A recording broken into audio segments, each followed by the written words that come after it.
Margaret, Count Cola, I'm worried about that clock. It is moving faster than I even speak, so I don't know what to make of it. I'm happy to speak on this motion here this evening. While I may not have full agreement, I do think we need to reconsider our approach to forestry and how it can be used to maximise return both financially and ecologically for the landowners and farmers and the people of Ireland. And I thank Deputy Ryan and his colleague, and thank them, Catherine, Deputy Madden, and thank them for the briefing today in this House. Is most informative. Forestry and forestry production play an absolutely key role within the state, yet it does not receive a fraction of the attention that it deserves at government level. I know and you know, Minister, that the area of forest cover in the state is estimated to be 731,650 hectares, or 10.5% of total land area of Ireland. That alone makes to the enormous importance of your sector, not to mention the employment of well over 10,000 people, generating some 2.2 billion in output per annum.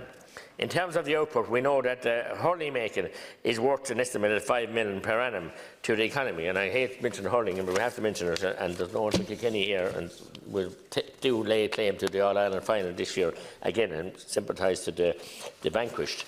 I'm also aware that we need to examine how forest owners could benefit from carbon credits attached to their forests.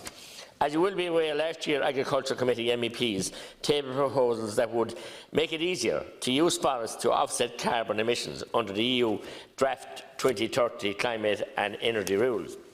In the report, the MEPs asked that forest management, which involves conservation rather than planting new trees, be factored into EU rules, and voted to hike available carbon credits for forests and grasslands from 280 million tonnes of CO2 equivalent to 425 million. I'm also aware, however, that when the Minister for Agriculture, Michael Creed, was asked if a carbon credit can be claimed against forestry, and wait for this, he replied that at present removals of greenhouse gases by forests in Ireland are not linked to meeting our emissions reduction targets 2020. I remain aghast at that.